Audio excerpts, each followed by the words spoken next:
In today's lecture, we will discuss the potential implication of hydration and water intake on glucose regulation and diabetes. This is a relatively new data, new topic with a lot of potential implications on health and well-being. One of the first studies explored the association between low water intake and the risk of new onset of hyperglycemia, so high blood glucose. So this is what they did. They studied a little bit more than 3,500 middle-aged men and women. They followed them for 9 years, and they found that low water intake was inversely and independently associated with the risk of development hyperglycemia. So drinking small amount of water is associated with high levels of blood glucose. So very interesting data, and pay attention that we're not talking about sugary drinks, we're talking about water intake. So total water intake, the risk of consuming small amount of water. So two more studies from UK, the same author with different groups and different approaches. In the first one, they showed that high plain water intake is associated with lower type of diabetes risk in a cross-sectional study in humans. And then in a second study, again from Harriet Carroll, they study HbA1c based on the UK National Diet and Nutritional Survey, and they found a relationship between plain water intake and HbA1c, which is glucosylated hemoglobin, which is one of the diagnostic criteria for diabetes. So they found the higher the blood, the higher the plain water intake, the lower the HbA1c was. So in a different study actually that we did in my previous institution, we studied the impact of water intake on patients with type 2 diabetes. So we took patients that were already diagnosed with diabetes. We test them twice in the laboratory, and we did an oral glucose tolerance test. But for 3 days before the test, we cut them off the medication. We manipulate the water intake, and we brought them in the lab to see their glycemic responses to a sugar load. And this is what we found. So this is blood glucose here in SI units, millimole per ml, and this is milligrams per dl. You can see those values indicate that there were clearly patients with diabetes. Gave them 75 grams of glucose here, and we look at their glycemic responses. We found a small but significant difference between the two trials. So when they were drinking high amount of water, when they were euhydrated, the blood glucose was significantly lower.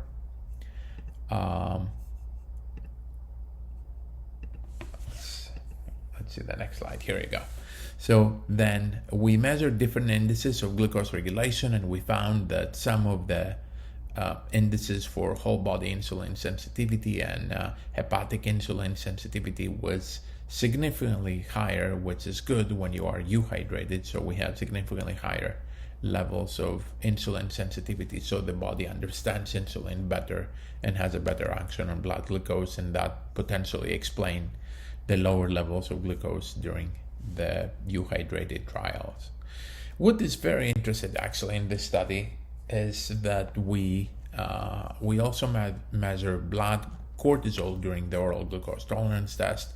Usually glucose gets suppressed after you consume sugar, and we found that to be true during the euhydrated trial. However, cortisol remained elevated during the dehydrated or hypohydrated trial.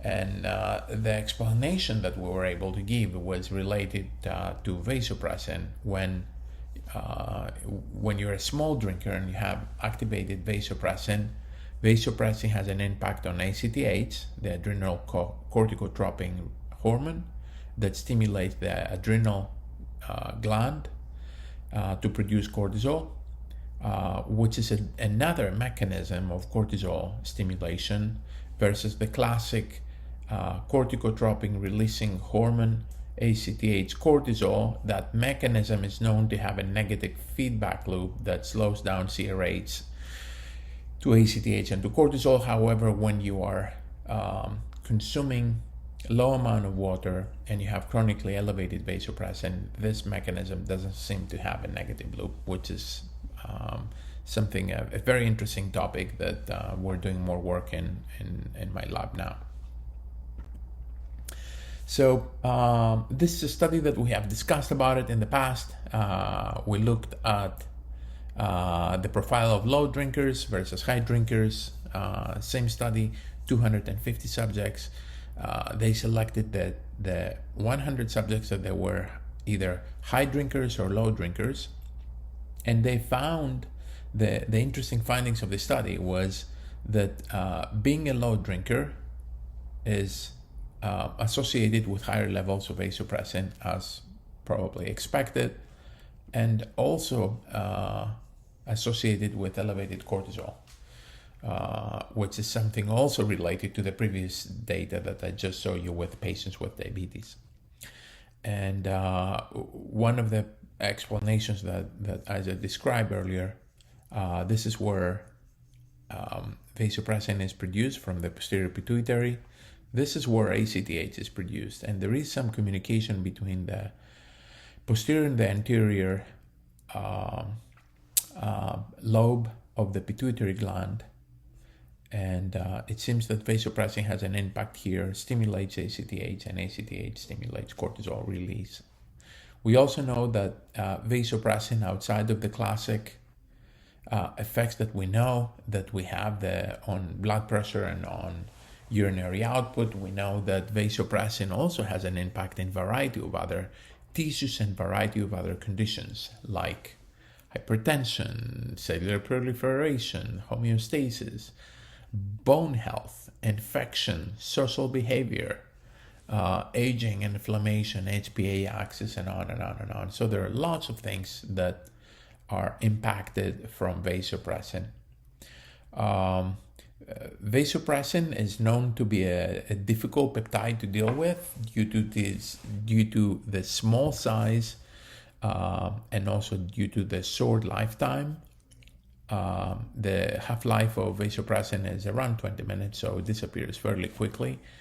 So scientists for the last probably 10 years, we have been using primarily copeptin as a way to assess vasopressin. And copeptin is this molecule right here, which is a lignin molecule in the pre-pro vasopressin biosynthesis pathway. So we know that every time we produce one molecule of vasopressin, we also produce copeptin at the equal amount. So if we can measure copeptin, which is more stable, longer, and easier to measure, any amount of copeptin will indicate the equal molar amount of vasopressin. As long as you have a cryptor, which is this unit right here, you should be able to measure copeptin fairly quickly. First pipetting, which means you always have liquid left in the tip. So pipettes are 2 stops.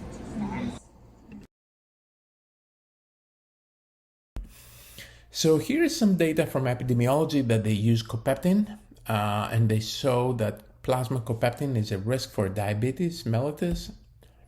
And more specifically, they identify levels greater than 6 and greater than 10 picomoles in men and in women lead to 3 to 4 times greater risk of development of diabetes. And that risk, the 3 to 4 times greater risk, is equivalent or equally strong risk factor that obesity poses on the development of diabetes. So I would call that as a very significant effect. And this is a very interesting study out of thousands of subjects from Sweden. Another study, again from the same cohort. Here they use the Malmo diet and cancer cohort. And they found that vasopressin is a marker for abdominal obesity, diabetes, microalbuminuria, so high albumin content in the urine. more than 2,000 subjects. They followed them for almost 16 years, and they also found that copeptin is independently predicted diabetes. And here are the diagram. Those are the three different levels of copeptin, and the higher the levels of copeptin, the higher quartiles of copeptin, the higher the risk of developing diabetes. So one of my favorite studies is this one from a French group, and Nadibou B. Ola Melander, that we mentioned about him earlier, Lise Bankier, that has been, people like to call her the mother of vasopressin. Very strong group with a lot of experience in the topic. They examine the impact of vasopressin and hydration on glucose intolerance and fatty liver disease or hepatic steatosis in rats. So this is what they did. They took rats. They measure fasting glycemia, so original fasting levels of glucose. 3 different groups of experimental animals. The ones with the darker colors were the ones that they treat them for 4 weeks with daily injections of vasopressin. This is the control group. They inject them with saline. And the last group that they made them drink more water by adding water in their food. So this is what they found as fasting glycemia 2 weeks into the treatment and 4 weeks into the treatment. So we found that fasting glycemia almost increased almost by 50% within 4 weeks as a response to injections of vasopressin.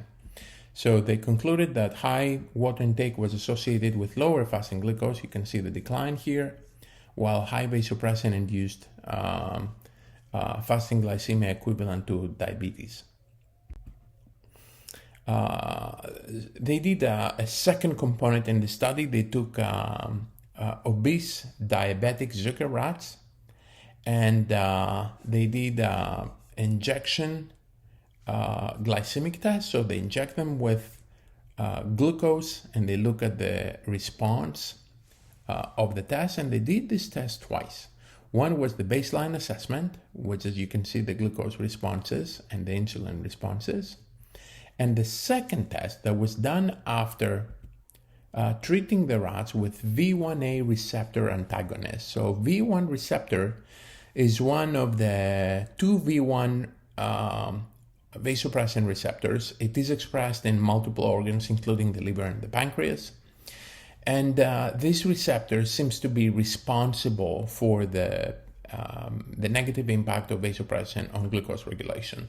So they inject the rats, the obese rats, with V1A receptors, and they found that just by blocking the impact of vasopressin, they were able to reduce the glycemic responses and reduce the insulin levels. So following all these studies, we were really fascinated to see what would be the acute effect of vasopressin in humans. And what we did in order to stimulate endogenous secretion of vasopressin, we took humans and we did this classic test of osmotic stimulation of vasopressin. So this is how it works. You inject intravenously hypertonic saline or 3% sodium chloride. And while you do that over a period of 2 hours, and by increasing sodium content, you increase plasma osmolality, and that drives vasopressin secretion. So you can stimulate high levels of vasopressin without really having to inject exogenous levels of vasopressin. We did that with 60 humans, 30 to 55 years old, men and women, different BMI groups. All of them were non-diabetics with HbA1c below 6.5. And this is what we found. So this is plasma osmolality. So as expected, the isotonic, the hypertonic infusion led to significant increase in plasma osmolality. The control group in this case is isotonic. So 2 hours of hypertonic or isotonic infusion, and then 4 hours of oral glucose tolerance test. So we gave them 75 grams of glucose, and we wanted to see how their body would be able to handle that. Plasma sodium levels, changes in plasma volume, and copeptin levels. You can see a significant increase in copeptin that remain elevated for about 4 hours after the end of the hypertonic saline infusion. And here are the results. Glucose levels, insulin levels. We found that during the hypertonic saline infusion, plasma glucose was significantly higher versus the isotonic, the control one. And we also found that insulin was significantly lower during the oral glucose tolerance test, especially during the first 1 hour. So this is a very interesting observation. And one thing I wanted to pay attention is that during this trial, we had significantly greater plasma volume expansion that had diluted further blood glucose. So in reality, the total content of glucose must have been much higher because the concentration had been already diluted by infusing hypertonic saline that draws extra water inside the vasculature. So in summary of all this topic, this is obviously a relatively new topic.